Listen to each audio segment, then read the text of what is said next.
Hello and welcome to the Intentional Clinician podcast. I'm your host, Paul Krauss, licensed professional counselor. In today's episode, I'm going to be speaking with Dr. Peg O'Connor, her second time on the show, and we're going to be talking about the concept of the essential arts of personhood and also how those essential arts of personhood are impacted by trauma. We're also going to be talking about trauma-informed theory. Dr. Peg O'Connor is a powerhouse. You are going to love her. She is so interesting. She has so much experience. She is a professor of philosophy at Gustavus Adolphus College in St. Peter, Minnesota. She writes on her website that she is a recovering alcoholic of 35 years and the author of Higher and Friendly Powers, Transforming Addiction and Suffering, and Life on the Rocks, Finding Meaning in Addiction and Recovery. She writes a really cool column for Psychology Today called Philosophy, Stirred, Not Shaken.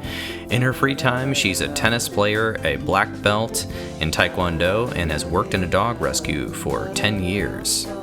And finds that her faith in humanity can simultaneously be shattered by meeting mistreated animals and restored by colleagues who are fiercely loving and caring advocates. All right, let's get to the interview.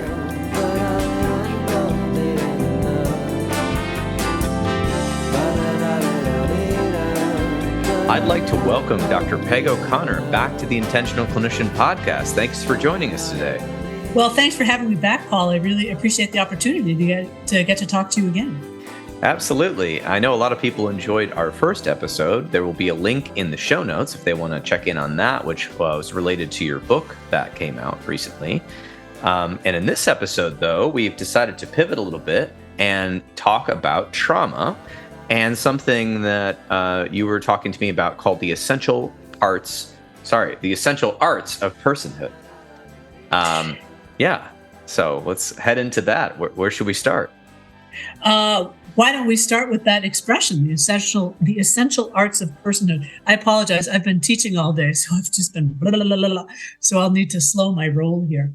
So the essential arts of personhood is a concept that comes from a feminist philosopher named Annette Beyer. And she was interested in the way that we all begin our lives and live our lives as second persons. So we get so used to talking about first person, the I statements, and third persons, the he, she, or they statements. But we don't pay attention to the fact that we are all second persons to other particular people, that we all are related to some people who came before us. We will be related to people who come after us. We are related to our friends.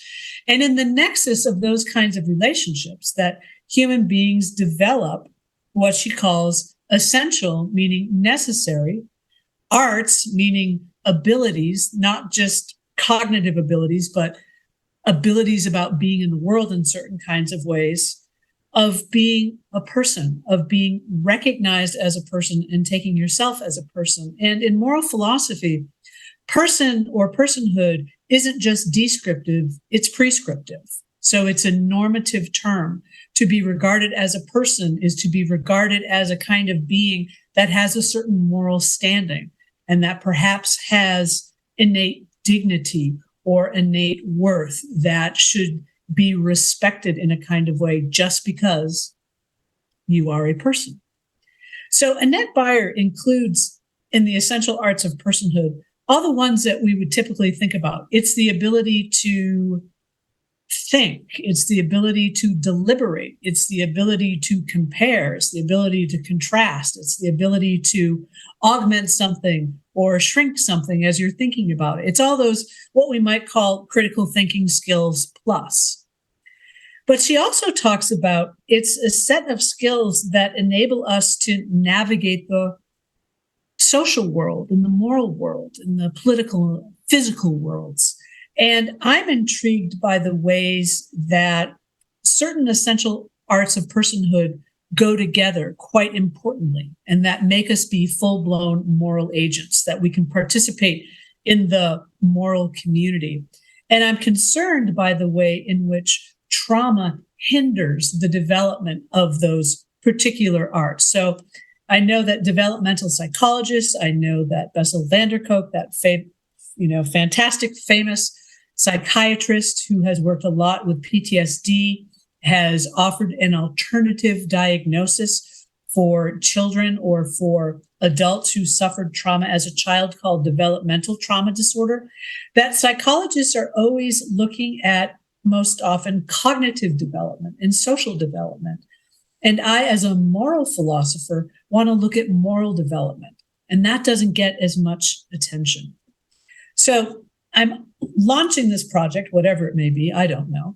But I'm looking at a constellation of what I identify as belonging as those essential arts of personhood. Imagining, hoping, having empathy, maintaining bodily dominion, and having or exercising self-possession.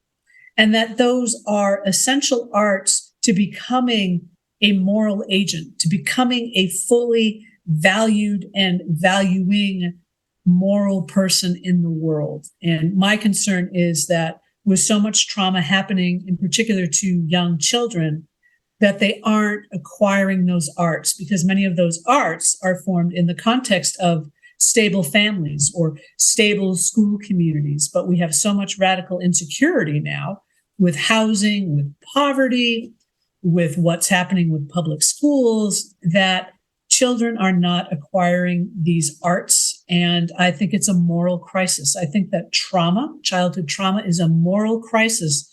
And the slice of it that I want to look at is, what are the repercussions? What are the effects downstream of hundreds of thousands of children not learning how to do certain things that are important to being regarded as a person? Oh, goodness. Yes. I think that we are only starting to see the effects of this. Mm-hmm.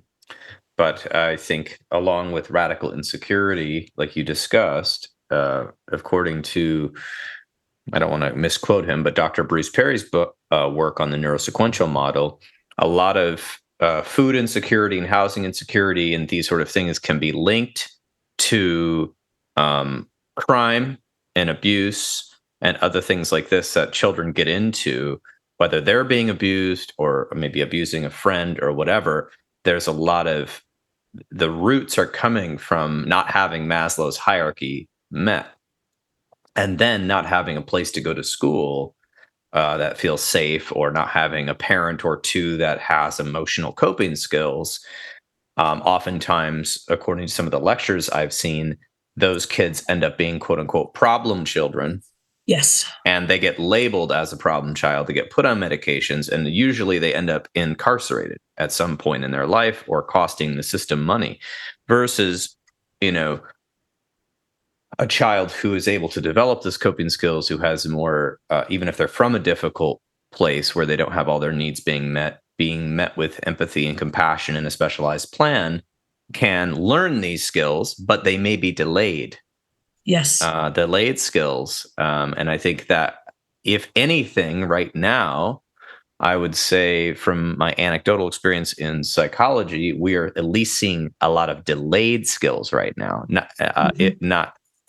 And of course, in the public system where I used to work, the depravity of all of these skills, imagining, hoping, having empathy, bodily dominion, and self-possession. The children I worked with that were in the public system had no idea about any of that stuff. And they basically would, do whatever they could to be safe and follow whatever they could to feel like they were belonging. And that didn't necessarily mean that it was going to be something that would lead to long-term good outcomes. Oh, I think that's absolutely right. And we certainly know that children are sponges. They're constantly learning to good effect and to bad effect, but they can't always make that distinction themselves. So what may be an adaptive strategy for dealing with something can become maladaptive if you don't learn other kinds of self-soothing mechanisms, coping mechanisms. How are you able to regulate your emotions? And all of these things are not innate, they're learned. But we're not, as a culture, we're not teaching them very well. And, all the talk about parental scaffolding, that a lot of this should be happening in the context of a nuclear family. Well, we can look at the numbers. We see nuclear families are becoming in short supply. And we might say even an intact nuclear family, there's no guarantee that that is a good, healthy family system anyway. So just because they have the correct number of parents and the correct sexes of parents, that's going to guarantee a good outcome. So I know for me, my heart is broken for these children.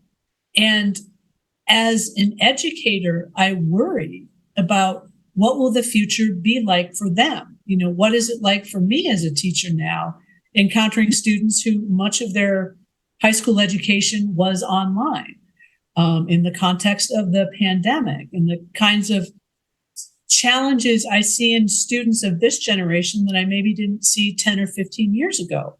What's different? And, for example, I have to remind myself that I am now teaching a generation of students where active shooter drills were part of regular school life, and active shootings in schools has been a reality for all of my students now in a way that those never were before, and certainly very different from my experience, as a kid. The worry was that the Soviet Union was going to come and, bomb us or drop a nuclear bomb of some sort. And so I was supposed to cover myself under my desk or, stop, drop, and roll. So I am having students who have challenges, the likes of which I feel completely unprepared for. But I feel like where I can tack into these discussions is about how does this make them think about their moral character, who they are in the world, how they want to suit up and show up, and how do they see what I, self-identify as these essential arts of personhood, where they see them being developed or not. And I have so much to learn from them. But if we don't pay attention to the moral dimensions of this radical insecurity, of childhood trauma, of systemic racism and violence, it also raises important questions about what does a democracy look like when a significant percentage of its population has been traumatized and isn't fully able or willing to participate in the bread and butter of civic life. I mean, I think we're seeing a lot of people who have a kind of indifference to what's happening in the world, and indifference maybe even to what's happening to themselves. And to me, as a moral philosopher, I find that so deeply unsettling and tragic, and something that needs to be remedied. Yes, and this is a comment on that, because I would say that while you're right that there may not be the ability to participate fully in this civic life and come to a discussion table that we're witnessing, I do believe one of the many culprits is time. Time, the way people spend time, is drastically different than 20 years ago when I was 23 years ago when I was 18. Oh, he's doing the math there. I'm doing math. Now we know how old he is. Yeah. So the time has changed, and it seems that a part of it is possibly due to technology, right? We change our time. Part of it is due to availability of technology. Part of it is due to stagnant wages and the lower and middle class socioeconomic places. Part of it is due to complications of modern life that were not there. Okay. Yep. 23 years ago, I remember my life being a lot more simple, and it wasn't just because I was young, but the technology demands were less. Technology addiction is a big thing. So there's so many headwinds with time, but I think time is part of this, which is time to reflect, time to contemplate is a luxury now. It is a luxury, and it's what almost everybody wants. If you go on, I'm going a little rabbit trail here, but if you go on the internet and you read up on what's trending, right? Besides essential oils and saging your house and cool muffins or whatever, there are these whole groups of people that are looking to try to minimize their hours of work by finding a passive income source, right? There was the whole 4-hour work week trend. Can you explain what passive income is? I confess that mystifies me. Passive income is kind of a fantasy, which is why most people making passive income are selling the idea of passive income. But the idea of passive income would be like something like this. I own a vending machine company. and it's at all the rest stops in the state. And I've made enough money because I worked my butt off after work, bringing chips and cookies and all this stuff to these vending machines and renting the space, that eventually I no longer work for a vending machine company. I hire some guy named Sam to go run around and do all this stuff for me. And I pay him a salary. I pay all the rent. I pay for all the cookies and chips, but I make so much money that essentially my only job is about 2 or 3 hours a week of managing money. Okay. Oh, okay. And thus passive income is that you have minimized your amount of work you have to do in order to gain money. Some people have all sorts of different ideas, such as the trend of making your own course, a video course that's online, that's perpetually there. And if you can sell enough, I mean, it's the same idea, a movie actor takes 2 years of their life to make a movie, and then for the rest of their life they get royalty checks, or bands make money. So it's the same idea, but it's inflated into many different realms, including, I've even heard recently, I heard this weekend somebody explained to me that you could rent an apartment in certain complexes in luxurious areas and run an Airbnb out of that apartment if it has the right rules. And you're paying a $2,000 lease, but because you've furnished it with luxury items, you're getting probably $3,000 to $4,000 above your rent. So it's this idea that everybody wants more money because there's not enough money to go around the middle and lower classes. And if time's a luxury, when do I have time to imagine, hope, have things to think about? And thus, when do I have time to learn about myself? When do I have time to actually learn about civic discourse and even go to these school board meetings, or go to the government meetings, or write my senators, or get involved in court meetings? Where's my time for that? It's been sucked up by some of my own things that I've done, but also just the way that money and time is money, is my old economic teacher used to say. Some of the way that time and money and hours of working have been restructured in our society, some willingly and some unwillingly, right? So I think about that, what you're talking about, and it's the speeding up of things, partly from technology, but then I think about with kids, they need that quiet, soft touch, that quiet, not touch, but, that metaphorically, quiet, soft classroom to learn, and also that challenge they need, right? So if they're not getting that and they're always on edge, like I have to study for the next test or whatever, I can see the stress levels. And if you have stress, it's hard to think in your in that part of your mind that is responsible for cognitive function. The frontal, the prefrontal cortex goes offline with stress. And if prefrontal cortex goes offline with stress, then we have more reactionary stuff. We have more violence. We have people believing the most wacky conspiracy theories you've ever heard in your life, as if it was some sort of truth handed down from a judge. So essentially, we've got a confluence of factors here, which are making it difficult for people to have the essential arts of personhood, and simultaneously traumatizing the nervous systems. And so we're seeing this macro effect across the society of no one has time. Everybody wants passive income. Nobody has, we have the luxury of a nice smartphone, but we don't have the time to read a book, right? And to relax our bodies. Yeah. I mean, I do think that there is a certain busyness to living that you've identified, and that a lot of it is self-imposed. And I was reading an article, last week about how Americans are using fewer of their vacation days. Yes. Okay, so what is that about? Is it that, if I don't work harder than everybody in my office, I'm going to be the first one to be fired? Or is it,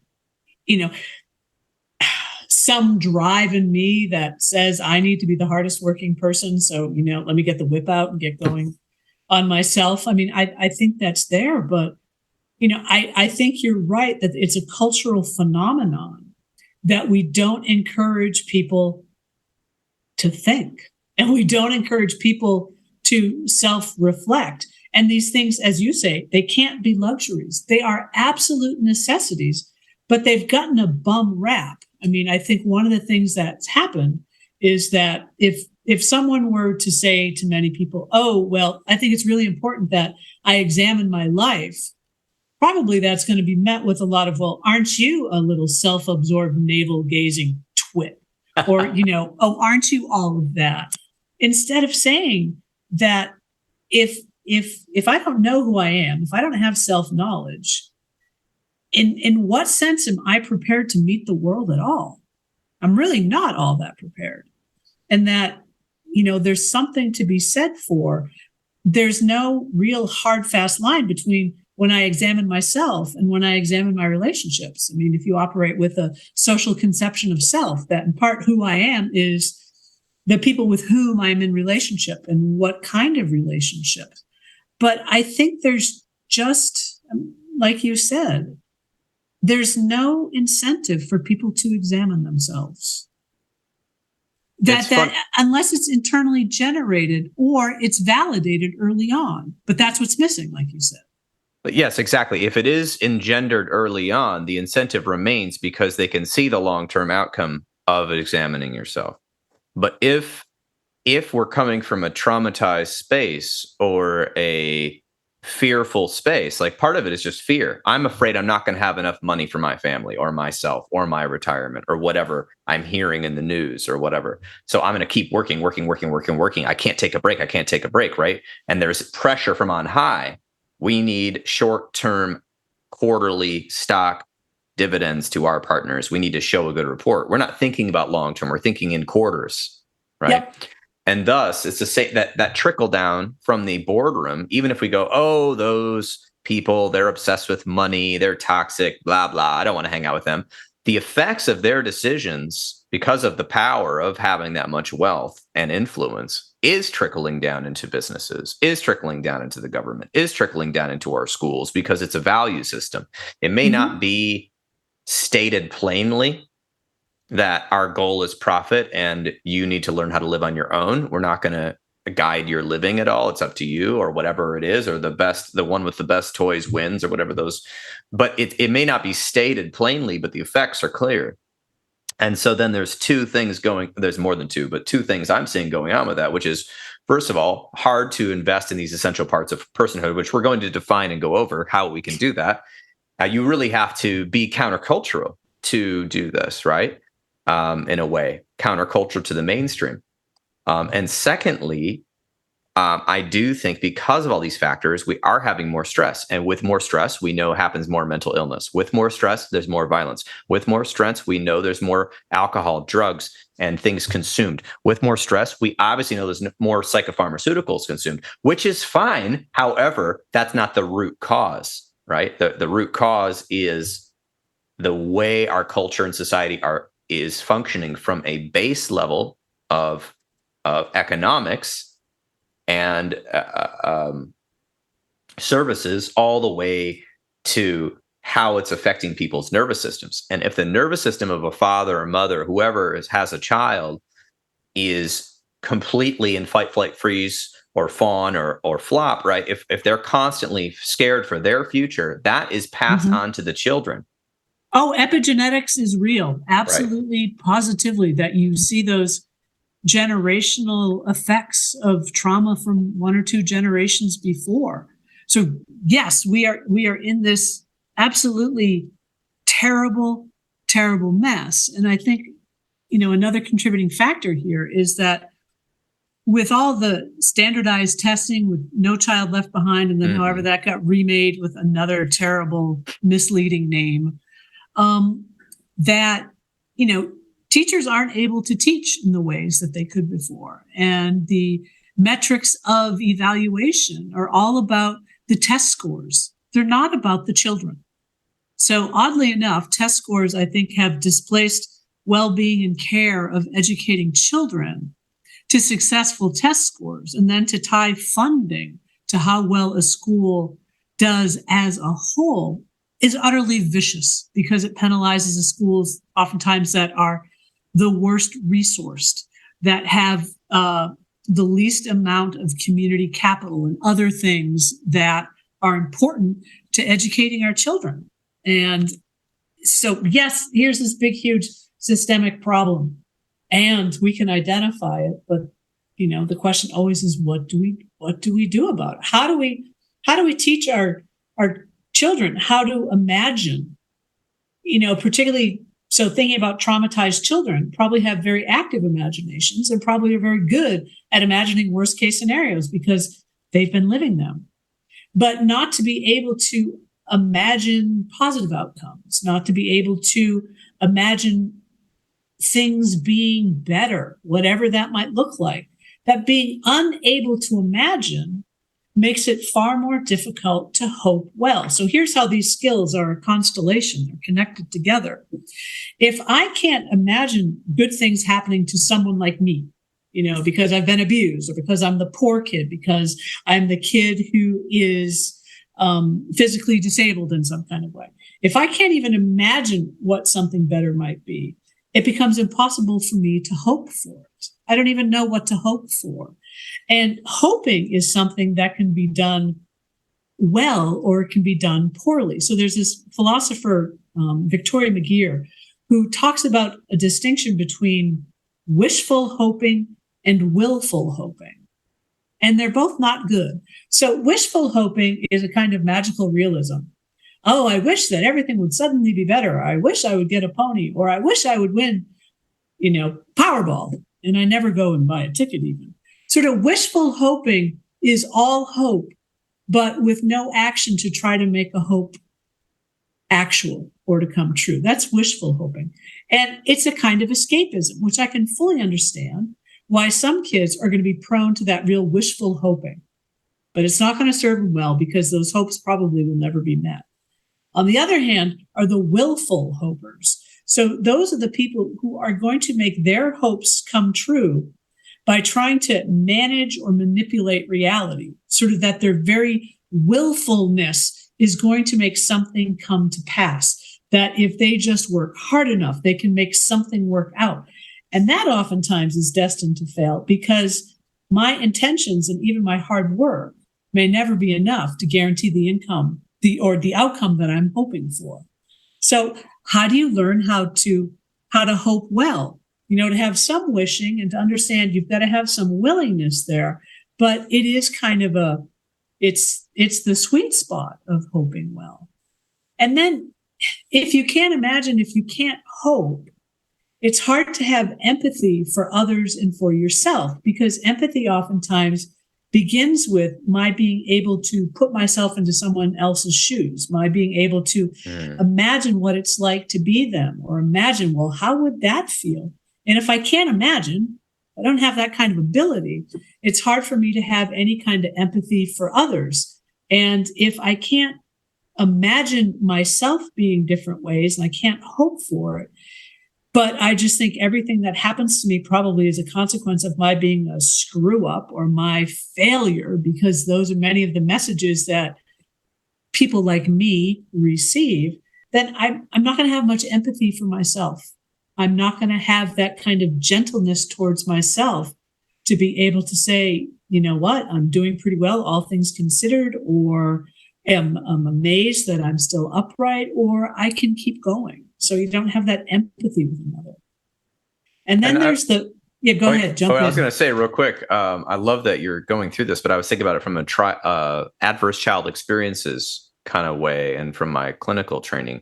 Mm-hmm. When I see, it's interesting, when I see clients who've been traumatized as children, there's many different ways this can manifest, but two of the main ways I notice is they have trouble having empathy for others because they don't ever feel like anyone has empathized with them. They feel so broken and hurt and so worthless that it's hard for them to have empathy for others. At the same time, the opposite occurs. I've also seen people that, because of how much trauma they went through, they have almost very few boundaries, and they have empathy for everyone almost to a fault, where they're like a walking victim. And they walk into situation after situation after situation, wanting the best, but continually being victimized because it's the same pattern that they went through as a child. And then, of course, there's more, but the third one, just for kicks, is they're just disconnected. They want to have empathy. They are aware of it, but they can't feel it. Mm-hmm. And so they're dissociated. So then what do we do? One of the ways you feel close to people is usually... you can feel closer and more emotions if you're drinking or using drugs or having sex with people, which may not be the best choice depending on what your situation is. Exactly right. And I think those three options that you offer there, that they seem so contradictory to each other or inconsistent with one another, but they're really not. I mean, because they have that shared root, but it's just a different manifestation of not having that ability to feel with or into others or themselves. I mean, that they haven't learned how to do that.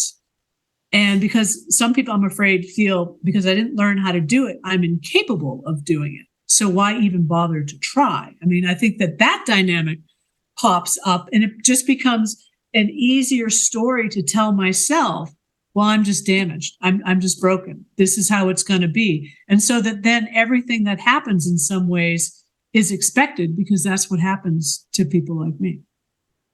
Right. So that's a self-fulfilling prophecy. Yes. Or the shutdown, or the learned helplessness, which doesn't allow you, not only to, it might block empathy, but I think it definitely blocks self-possession and bodily dominion and the ability to hope for anything outside of what you're given. So can you talk about the importance of, I cut you off, sorry, but the other ones you're about to go into, some of the importance of what it is to have these other essential arts of personhood?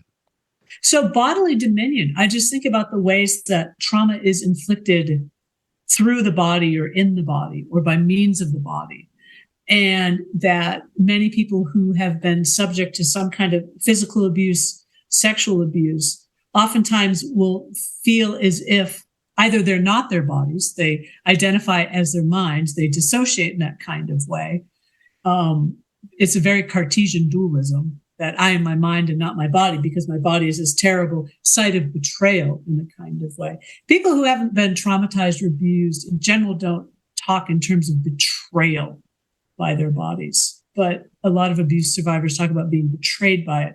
So to have bodily dominion is to have some authority over what happens with, to, or through your body, all the while recognizing that bodily dominion does depend upon how old you are and depends upon your physical capacity in some kind of ways. I particularly don't say bodily autonomy, because many disability theorists have said, well, that implies a certain kind of able-bodiedness, that, you know, some people who are physically handicapped in certain kinds of ways just can't physically do certain kinds of things. But dominion means to have control or authority over, even if you have other people, say, if you need caretakers who are doing things for you, but it always requires your consent, your permission, that each of us gets to be an authority on his, her, their own body and what happens to it. So bodily dominion that way. And then self-possession is a term that I think about as being the exact opposite of being a people pleaser or belonging to the opinions of someone else. So self-possession is what? It's a way of having what Viktor Frankl calls responsibility. It's the ability to be able to respond and not just react. So earlier you had said, you know, fight, flight, or freeze are just reactions. But responsibility has a more deliberate, thoughtful dimension to it. So when Frankl was talking about, you know, what does it mean to have responsibility, so the ability to respond, he said that between a stimulus and a response, there's a space. And in that space is our power to choose our response. It is in our response that our growth and freedom reside. So what does it mean to not just react to how you think people want you to react, not just to go along with others, not just to always be in a position where you are constantly reacting because you're in a state of hypervigilance? That's to have self-possession. And I think Frankl is right. So Frankl was writing about being in Nazi death camps. So to talk about still to have responsibility, to have that moment between something happening and you're responding, that's where freedom is, even where you are subject to all different kinds of constraints. So to have that self-possession is to belong to yourself. Oh my goodness. I remember that passage so well, but I have not heard it explained in the way you just did, because it actually, from a trauma-informed kind of perspective about how the nervous system works, he was trying to have the ability to self-possess and respond instead of react in a Nazi concentration camp. Yes. Which is probably one of the most challenging places to have that. I would assume, based on if you've read the book, The Man's Search for Meaning by Viktor Frankl. It's a very good book if you haven't read it out there. So I think about that, and I think that this is a huge concept that needs to be explained to our culture, because if my nervous system is constantly turned on, I said fight, flight, freeze, but what some of the therapists have been inserting onto, the end of that is fawn, which is people pleasing, do anything to be accepted, or flop, which is collapse. Like we call it burnout, right? I feel so tired and exhausted, I can't even function. So flop, it's just because it's an F, right? We need more F words. We need more Fs. But it's to collapse. It's our body's nervous system collapses. That's a phenomenon we see with catatonic people. That was used to be a diagnosis a long time ago. Now we don't talk about catatonia as much. But the fawn was interesting to me.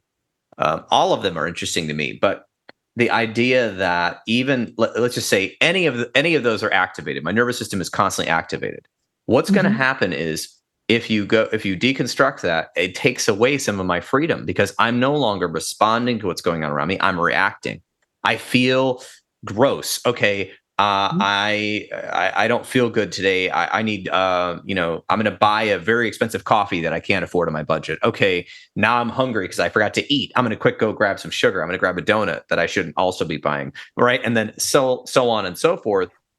Down the line, I start making these sort of reactive choices, and then I might start getting, I don't know, issues with my gut, or issues with my weight, or issues with that. And we see that carried out in the adverse child experiences study, where children that had a higher adverse child experiences study have higher obesity. They have more likely to have cardiovascular issues. They're more likely to have drug addictions, smoking, sexual transmitted diseases, all these sort of things. Why? Well, it started early. It started with the nervous system. Not only the nervous system, but what is the message, which is more of where you're kind of coming from. What is this telling me? What are my rights as a person? What are my abilities as a person? And I feel like you're lost if you don't ever have the chance to repair. Now, there's many ways to repair. It's not just therapy. There's learning, there's books, there's libraries, there's places. There's public exercise classes that are available in most cities now through Meetup and different things like that. There are ways to work on repairing the nervous system. Relationships sometimes can repair the nervous system. If those people are in a healthy state, you can start mirroring that. But what if you don't have time or resources or education to get there? And I think about that with these poor kids out there and adults who are just sort of going through the motions, right? They don't even think that they're special. Another thing in America, if I'm not famous, I'm not special, right? We look at social media for half an hour, and your brain will explode. But I think about this, and I keep coming back to time, which is not the point of this podcast. But I think about children, and somebody once said to me, "Why do children always want attention? What is attention?" Right? I want attention from my mom and dad, or my dad and dad, or whoever it is. Attention is love. Because attention isn't requiring that you do the dishes necessarily. Attention isn't requiring that you do something for me. I'm giving you attention because you're a person, and I want to show you love. And if you don't get that as a child, and you're constantly you can fall into that people pleaser role, because the only way I get attention is by pleasing others and helping others to my own detriment at times. So I was thinking about that as well, and how this kind of plays out. I think that's absolutely right. So if you lack those essential arts, you're going to have a much harder time having a healthy self-respect. It's going to be in very short supply. And short self-respect, I mean, there are different dimensions of self-respect. I mean, I think there's what one philosopher calls recognition self-respect, that says it's respect for myself as a person. I matter because I'm a person. Just because I'm a person, I matter. And then there's evaluative self-respect. That means that I think I'm up to scratch. I'm up to snuff. I'm good enough for something. And then there's basal, or really basic self-respect, just that I matter, full stop. Not because I'm up to snuff, not because I'm a person, but just that I matter.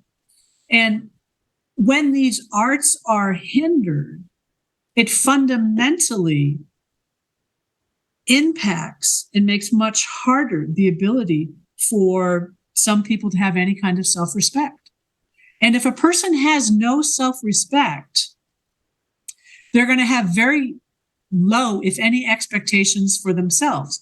They're going to have very low expectations for how they believe they should be treated well. In fact, it would probably be the opposite. Well, I just don't deserve any better because I just am a drunk or a drug addict or, pick whatever comes after that just, which oftentimes is a devalued category. And so here comes that self-fulfilling prophecy again. I'm never going to be able to stand up for myself because I really don't have a self. I do not have a fully formed self.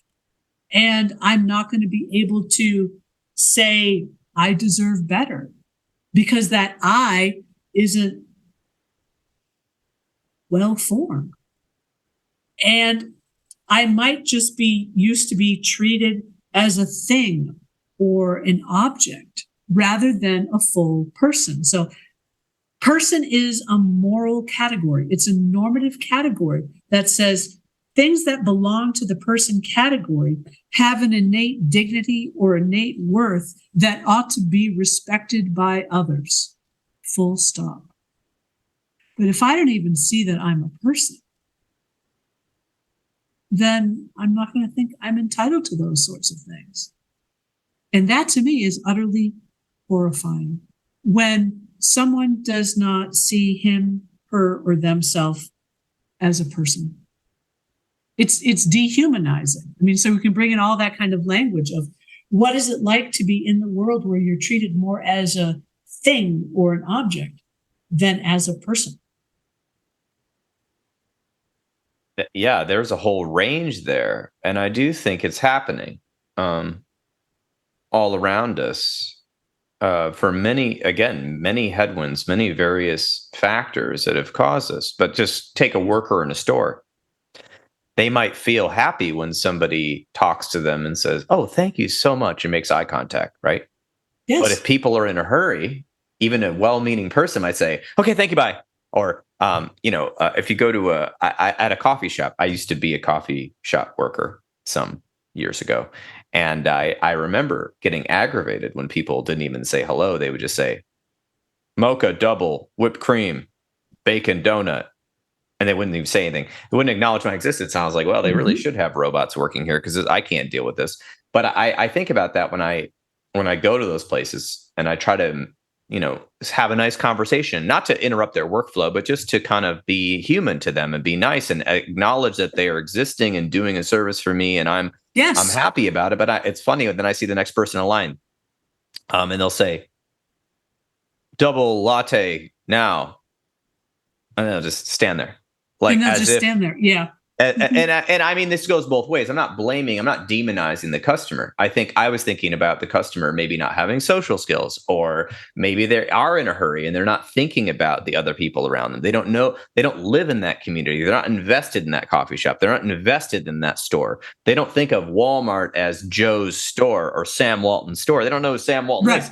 Right? They just think of it as, this is the place I get my food. I've got to get food. I've got to go home. I've got very little time. Again, the time factor, but then also the nervous system, and thus they might be the nicest person ever if you get them at a party and you get them slowed down and thinking. But the person at the store's experience, the worker, is, God, people just don't even give it anything. They don't pay attention to me. What am I? Worthless? That can go right into their psyche. Oh, easily. Self-fulfilling prophecy.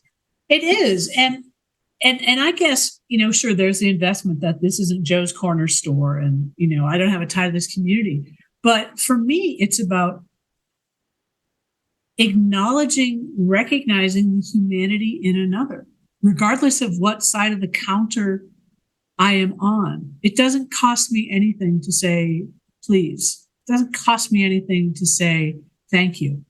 If I'm having the worst day of my life, I don't know if that person is having their worst day of their life. What does it cost? But we don't notice it because, the word that gets thrown around now is purely transactional. Everything is transactional. It's a this for that. We don't see each other as people or as persons anymore. It's like, oh, you're the guy who just takes the money. Or my pet peeve is being in a checkout line, usually at the grocery store. And there's a person moving your food through and someone's on the phone all the time, doesn't even acknowledge. And I think not acknowledging is habitual. And I think it's a kind of laziness. I mean, I'm not saying everyone needs to be friends all the time and talk to everyone.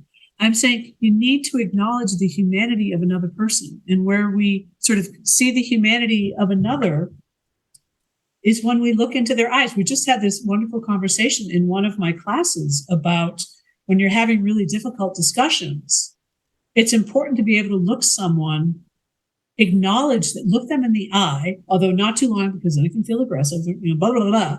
But the idea that I am treating you as a person and that I want to respond to you well. So there's a philosopher, Peter Strawson, who talks about the different kinds of reactions and attitudes we have towards people. So human beings are capable of having and reading reactive attitudes. So we meet for the first time and you smile at me. I smile back and I think, oh, well, Paul seems like a nice guy. And I'm going to act as if maybe Paul is a nice guy and, maybe.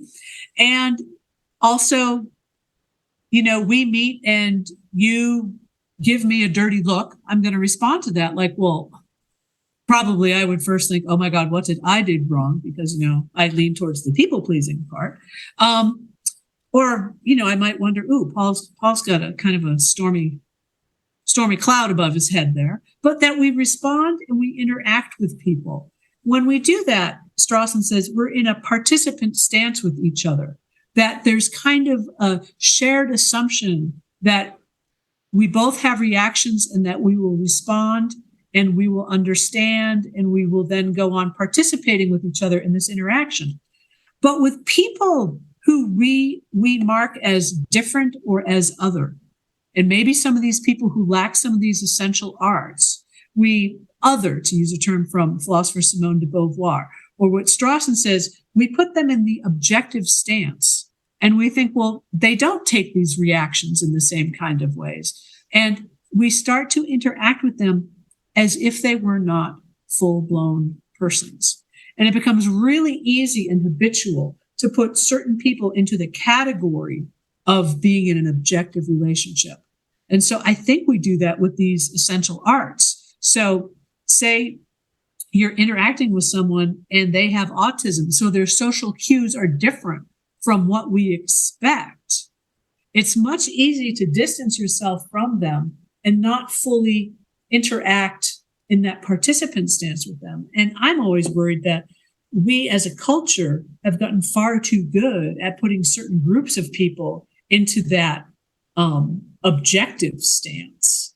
And that means we pull them out of the regular social traffic. We pull them out of social life, political life. We marginalize them and we disempower them. We don't treat them like full-blown persons, to circle back around. And that's scary because there's that often is a precursor to, and when you disagree with somebody, instead of having a disagreement in good faith, as in you're a citizen, I'm a citizen, we're both, have our opinions, which I believe is, treating them with, the idea that they also have self-possession. Yep. If we're losing an argument or if we're angry, we could, of course, work on demonizing the other party or othering the other party. And that is not too far from violence because if you can put somebody into a group where they are not a person with the same feelings as you, just because they have different opinions or physical traits or religion or sexuality, it doesn't take long for anger to spread and activate among certain groups of people, and Yep. and to look for a scapegoat or a whipping boy, or of course, the burning the witches, which, by the way, I read extensively about recently. And it was basically a holocaust of people that were different. Um, Yes. in the Middle Ages, that had nothing to do with black magic or anything, most of the time. Essentially, that is a scary part, because while humans have this incredible ability to love each other and to build each other up and to create communities, and to do so with healthy boundaries, right? And working on creating a healthy community, we also have this destructive power. And if we're Mm-hmm. not in a possession of ourself as a person, and understanding, like I talk about in some of my psychology talks with my staff and others, our own shadows, our difficult parts of ourself where we may act out negatively on others or in our own personal life. If we're not aware of that, we can be gripped by anger or something that causes us to cause great destruction, not only in our own Mm-hmm. personal community, but possibly on the community of another group of people. And so, okay, we don't have too much time left, but as a moral philosopher, how can people out there listening start working if they're like, geez, I was listening, I don't even know if I might have like one of these good traits of essential arts of personhood. How can they start gaining some of these traits back, and sort of from your perspective as a professor? So me, I'm all about education, education, education. But for me, education is always about connection. Mm. It's connecting with other people, or it's connecting through literature. So, I came out as a young person. I was figuring it out in the early 80s. And so there weren't a lot of role models out. But me, I connected to literary figures. I read and I read and I read and I read. And partly that helped to fill my imagination of, look, here are people who are like me, who have these deviant, wrong, sinful desires. I mean, all of that.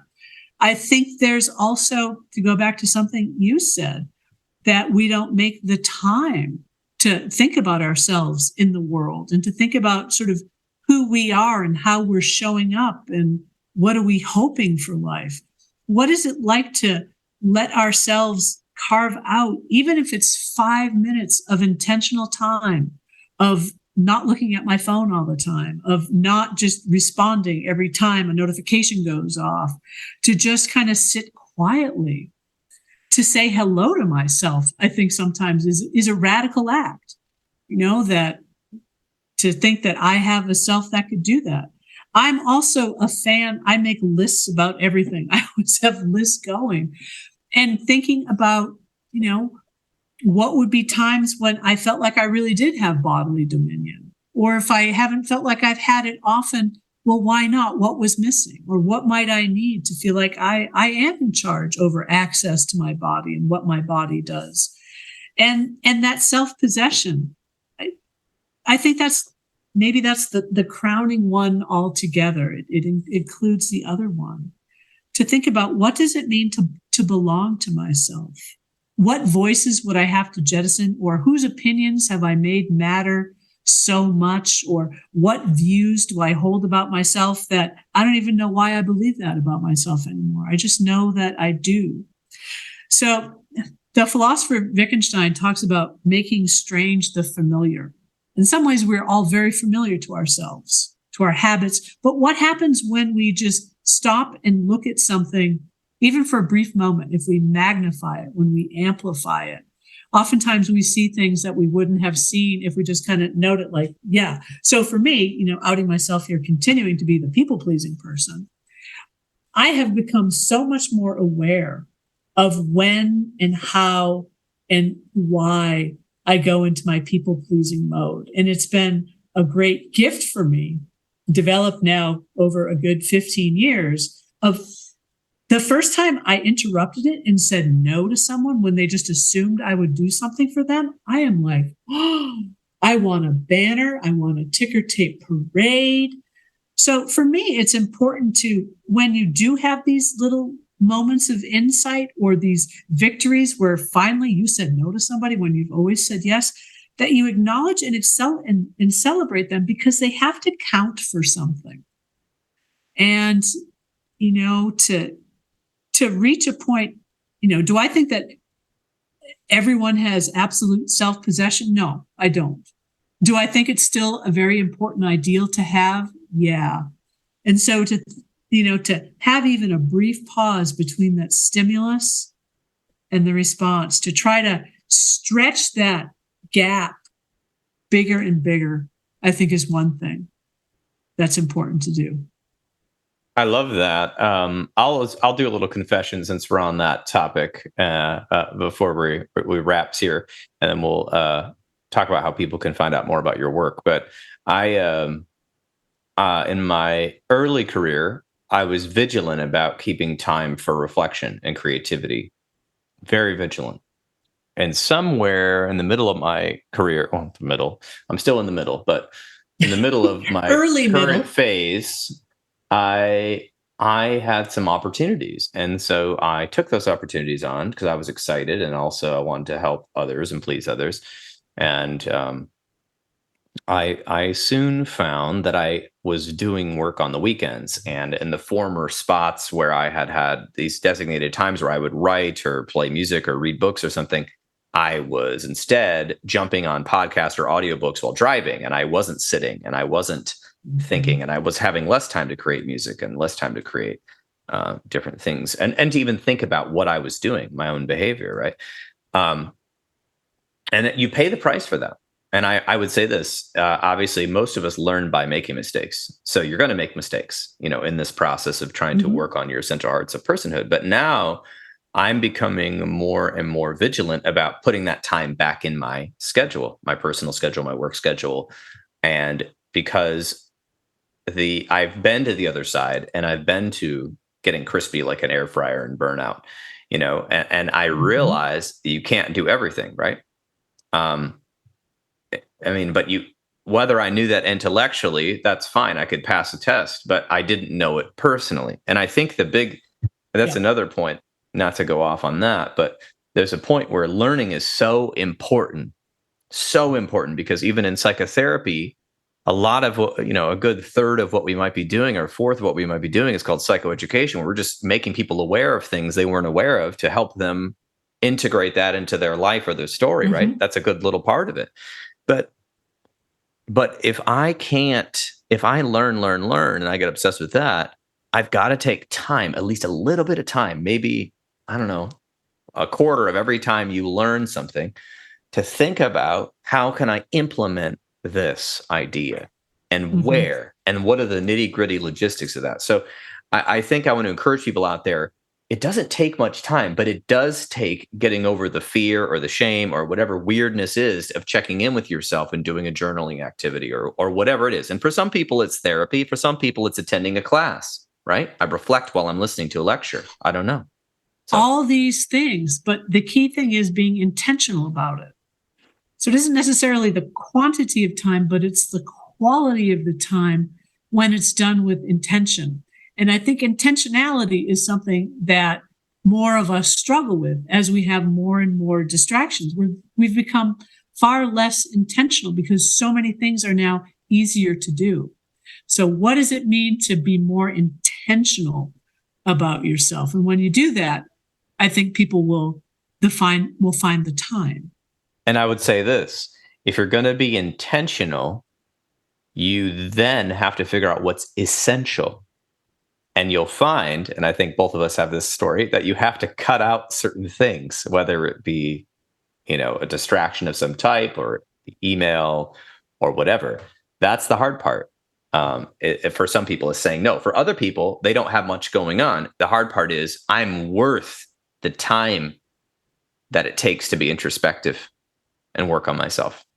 rather than feeling the regret of, I just spent 7 hours in a row watching a series on Netflix that I never really liked, but it's so convenient that the play next episode, it just happens. And then I feel like crap. So, and further, was I watching that because I was also lonely? there's that too. Right. And fear of being bored. We're terrified of being bored. And philosopher Bertrand Russell said there's two types of boredom. That there's stultifying boredom. That's just when, oh my God, I'm dying here with this boredom. Or he says there's fructifying boredom, where that's actually in that quietness is where there's potential and where there's growth. And if you tend that, you cultivate your interest, you're not going to be bored. But sometimes you do need downtime. Sometimes you do need the Netflix series. But it's kind of moderation or doing things in a sustainable kind of balance. But we tend to be kind of all or nothing. Our scales aren't very level. We tend to slam down on one side and then slam down on the other side.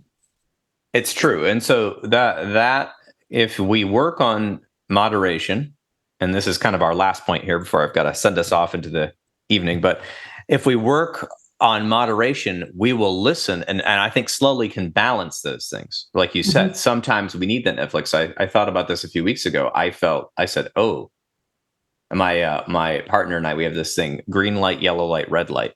And we'll say to each other, what light are you today? And I was like, I'm an orange, not red, not yellow. And she said, okay, well, you know what you need to do. You're an adult.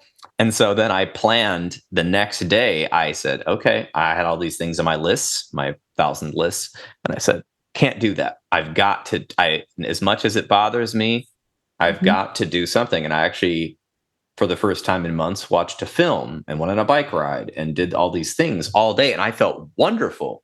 So by the time Monday morning came and I had moved my stuff and I woke up really early at like 5 a.m. and I did all my work until 8 or 9 o'clock. And normally, if I had done that on a normal day, I'd be very tired, but I had this rejuvenation and I felt great the rest of the week just by thinking about intentionally, was it essential that I got all those things done on Saturday? No, it was a habit. Right. And so I'm calling myself out, but it's fun to do this with you. So kind of last point here, we've talked about some of the ways people can do this. Time is a big one. The Essential Arts of Personhood, you're kind of launching this sort of project.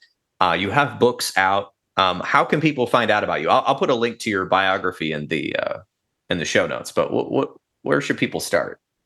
One place to start is my website, which is pegoconnorauthor.com. And there's links to books there. The most recent book is Higher and Friendly Powers. That's what we talked about in the summer, I think it was. But there's also, I write for Psychology Today. I've got a blog there called Philosophy Stirred, Not Shaken, which raises a lot of these questions about what does it mean to live in the world as a human being? What does it mean to live well? So that website is probably the best landing page for me. And then people can go in a variety of directions on it. I love it. Peg, it is always wonderful speaking with you. Right back at you, Paul. This has been great. Really appreciate it. Thank you. And yes, I'm going to put all that information there, and I'm excited for people to check it out. And I would just say, people, you can do this. It's simple, takes time and effort, but you can do it. Yep. I would echo that. You got this. And there you have it. This has been another episode of the Intentional Clinician podcast. If you're enjoying the show, please share it with people you know. I would surely appreciate it. Or please give us a rating on iTunes. It really helps out a lot. If you are looking for an EMDR consultant for the International Association, I am now an EMDRIA consultant and can provide 20 hours needed to become EMDRIA certified. I have groups online and in person. Just check out my website, healthforlifegr.com, and send me a contact. If you're looking for EMDR training, I recommend EMDR Training Solutions. Check them out online. If you are in need of counseling, do not hesitate to make an appointment with the local counselor in your area.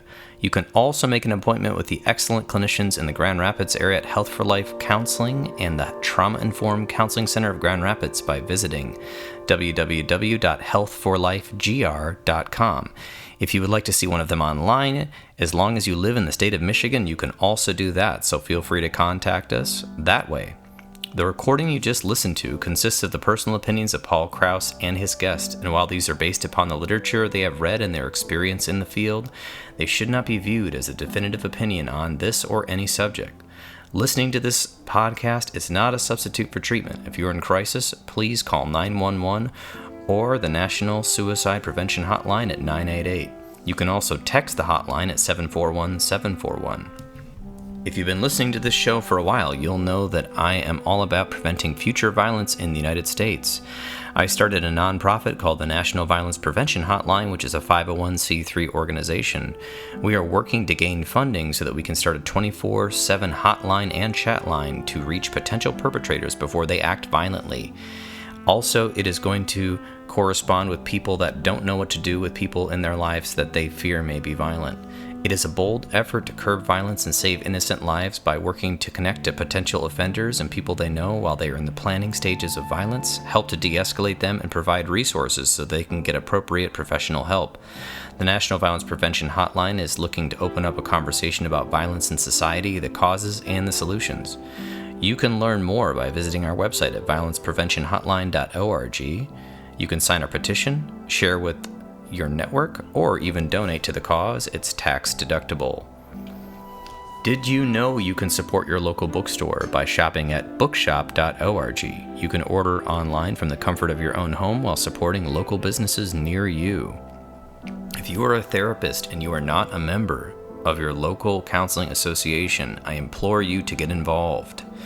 If you're complaining about your job and the wages and the way things are with insurance, you can't make an impact by complaining, but you certainly can make an impact by joining forces with other therapists. For instance, the American Counseling Association, the American Mental Health Counselors Association, of course, the National Association of Social Workers, and more. Get involved that way, and you can actually have a solution.